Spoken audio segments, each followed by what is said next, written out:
Vamos seguir? Sinais e sintomas. Mudança de sentimentos ocorrem sem razão aparente. Sensação de isolamento do mundo. Estranheza, como se tudo se movesse em câmera lenta. E ora muito alegre, ora deprimido demais, ou sem nenhuma emoção, como se fosse uma máquina. Então, essa questão de mudança de sentimentos é muito volúvel, muda com muita facilidade e rapidez. Mudança de comportamento. A pessoa pode estar acelerada e agitada, andando de lá para cá o tempo todo, ou extremamente parada, que é o que nós chamamos de catatonia, ou a pessoa estar catatônica, que é parada ali, imóvel, por horas. Passando horas e dias sentada sem fazer nada, com o olhar perdido. Pode ficar rindo sem motivo, hebefrenia. Então, o fenômeno hebefrênico significa a pessoa que ri sozinha e ri sem um motivo. Não há, se você perguntar por que ela está rindo, ela não sabe te informar. A mudança do comportamento depende de outras alterações. Por exemplo, se a pessoa tem alucinação auditiva de que uma voz está lhe dizendo para fugir, ela ficará muito inquieta e irá querer sair correndo, ou pode estar muito assustada e não conseguir dormir. Outros param de comer porque há no delírio a ideia de que colocaram veneno na comida. Estas características de delírio, alucinação, paranoia, elas estão muito ligadas à esquizofrenia. Na esquizofrenia é muito comum, além dos delírios, das alucinações, a mania de perseguição. Há sempre um complô contra a pessoa, ou para roubá-lo, ou para matá-lo, para prejudicá-lo de alguma maneira. Isso surge na sua mente. E ele pode ver pessoas queridas como personagens deste complô.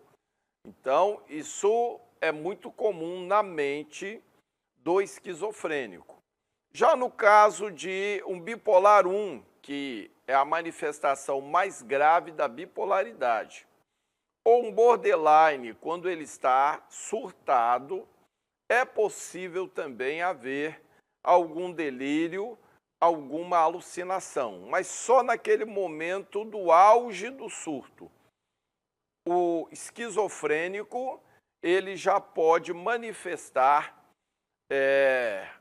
estes estados psicóticos, alucinação, paranoia, delírios, mania de perseguição, com maior frequência. As psicoses. Psicose induzida por drogas, como álcool, maconha, cocaína, etc. Alguns dos usuários de drogas podem já ter tido comportamento um tanto psicótico, e a droga piora seu estado mental, enquanto que outros desencadeiam o surto com o uso da droga. Psicose orgânica, causada por lesão cerebral ou enfermidade física que altere o funcionamento do cérebro, como a encefalite, a AIDS, um tumor cerebral, reação química a certos remédios em pessoas predisponentes, geralmente no pós-cirúrgico. Então, aqui nós temos o efeito da psicose. Ela pode ser provocada pela adição de drogas. Algumas pessoas, após uma overdose, pode apresentar um estado psicótico temporário ou pode adquirir alguma psicose de forma permanente. A esquizofrenia é um dos exemplos. Mas algumas pessoas que já têm um tipo de psicose, exemplo, borderline, são muito propensas a buscar alívio nas drogas. Então, nós temos as duas vertentes. A droga como um agente causador, quando há o excesso, e a droga como uma espécie de alívio para alguns tipos de psicose, como borderline. É muito comum a frequência de portadores de borderline, usuários de droga, é muito grande. E aqui a psicose orgânica, que seria o indivíduo ter tido um problema no cérebro, uma lesão.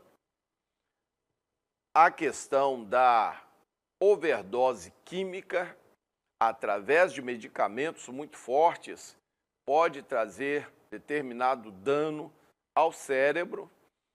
E aí nós temos um problema orgânico, um problema no cérebro causador.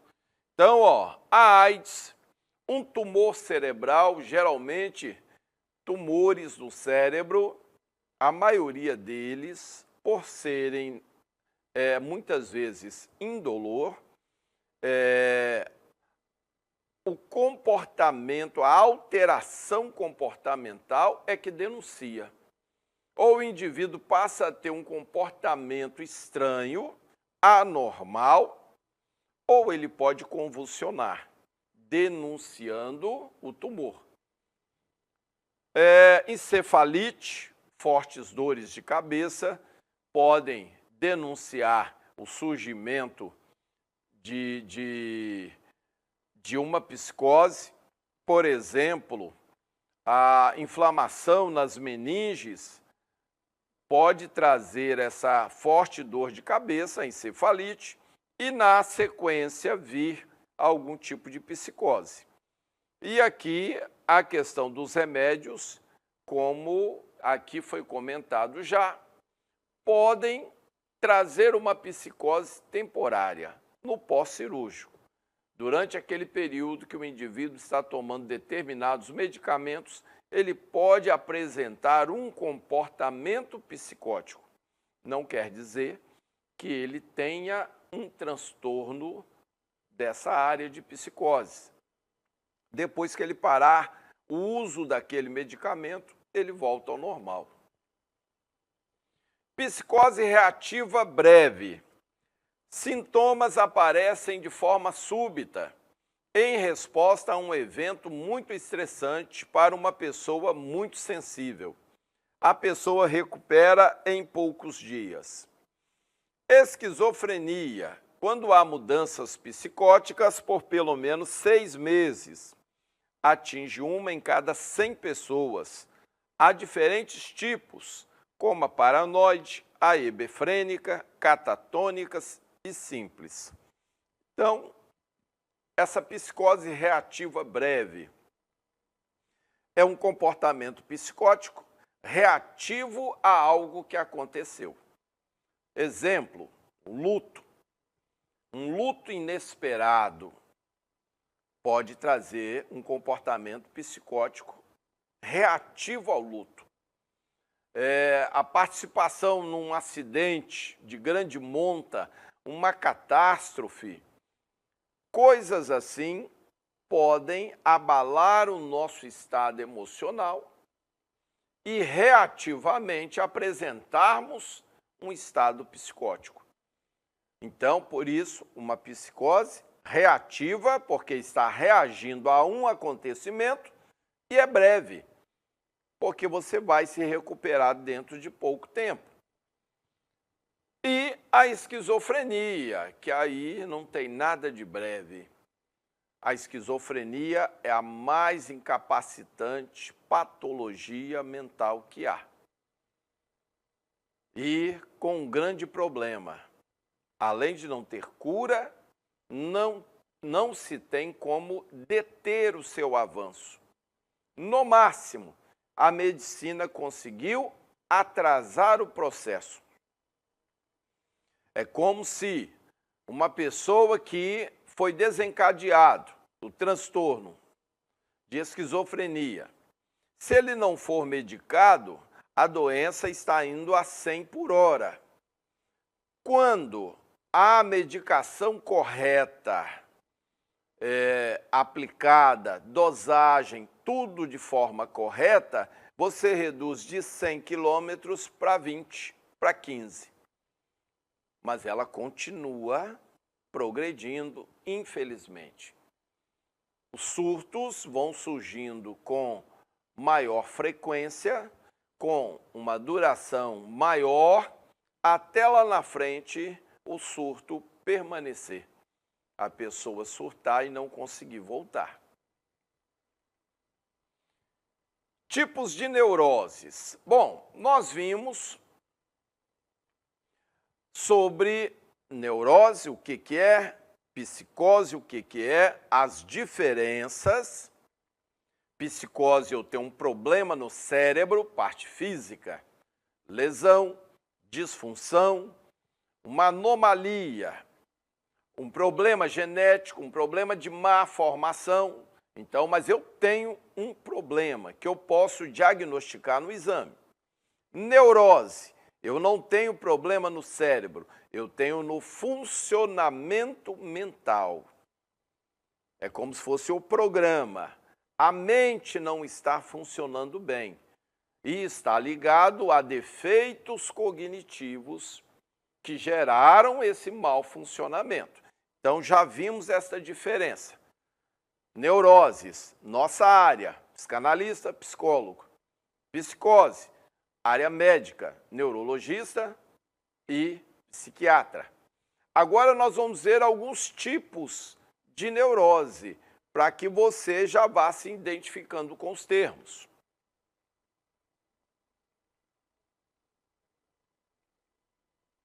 De modo geral e didaticamente, as neuroses costumam ser classificadas através de seu sintoma mais proeminente. Isso não significa que todas elas possam ter uma série de sintomas comuns. Todas têm ansiedade, por exemplo. Transtorno fóbico é um transtorno que tem como característica também a ansiedade. Mas a marca desse transtorno é um medo incontrolável. Um dos tipos mais comuns hoje em dia é aquele cujo sintoma proeminente é a fobia. Fobia é um medo patológico. Todos temos medo. E isso não significa sermos fóbicos. O medo patológico, patologia, doença, é um medo que vem como doença, porque eu não consigo controlá-lo, eu não consigo vencê-lo. Juntamente com ansiedade. Então, vem um medo incontrolável, juntamente com uma grande ansiedade. É uma neurose que se caracteriza pelo medo anormal, desproporcional e persistente diante de um objeto ou situação específica, diante de animais. Dentro dos quadros fóbico-ansiosos, destacam-se 3 tipos.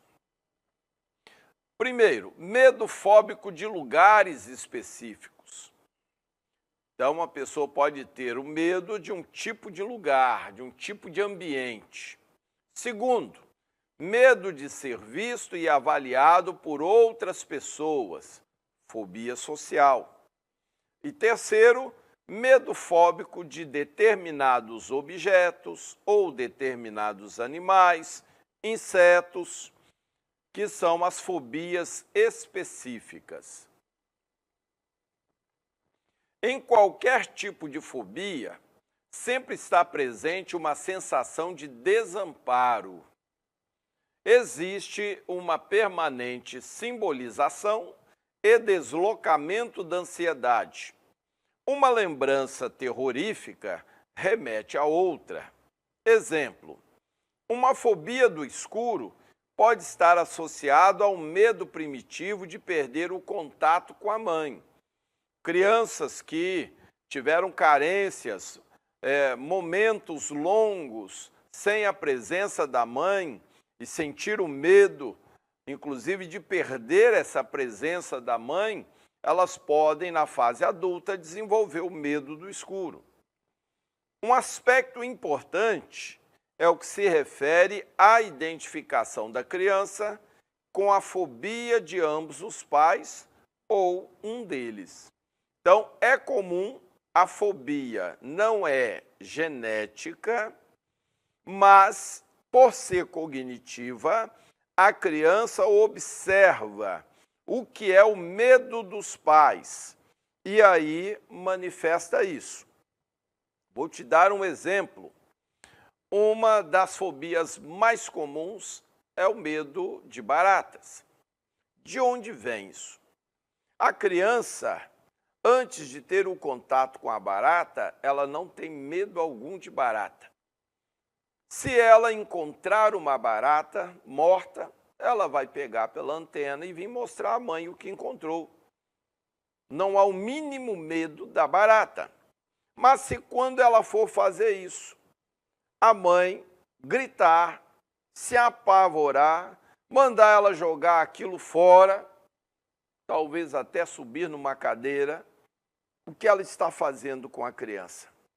Ela é a protetora da criança.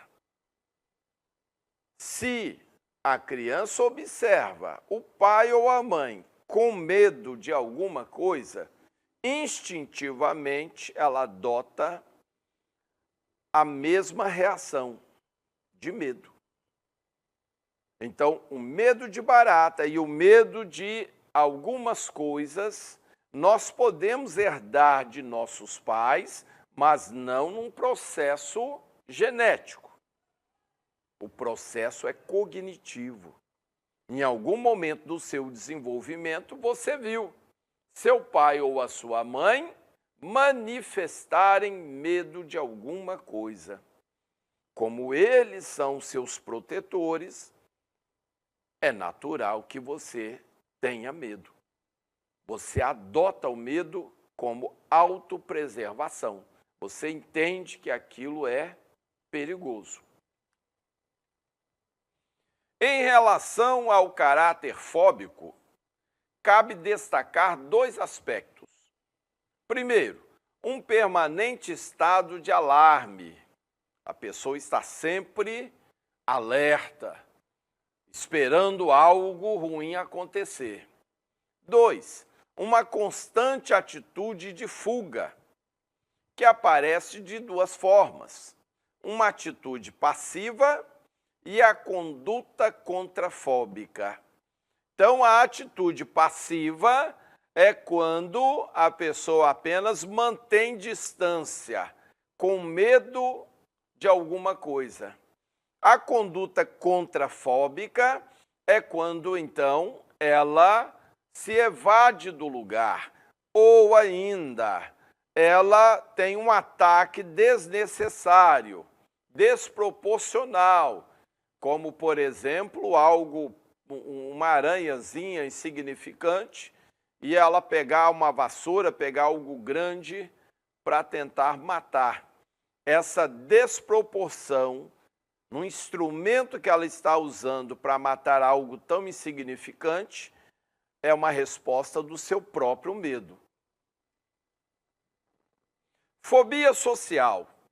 Características: medo de passar por um ridículo em público. Medo de uma avaliação crítica.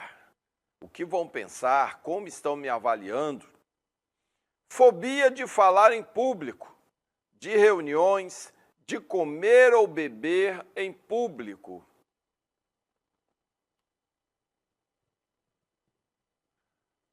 Muito bem, antes de entrarmos no transtorno ansioso, o que é a fobia social? Esse medo de exposição pública, como se dá? Experiência negativa na infância, onde você estava exposto a olhares e algo deu errado, promovendo talvez risos, alguma chacota, ou até mesmo uma correção do professor ou da professora. Digamos que foi algo que você foi explicar, foi apresentar e estava errado, e ainda foi corrigido, foi chamado a atenção e viu os coleguinhas rindo. Esse tipo de situação pode induzir na criança uma determinação. Nunca mais eu quero passar por isso. Nunca mais vou me expor a isso.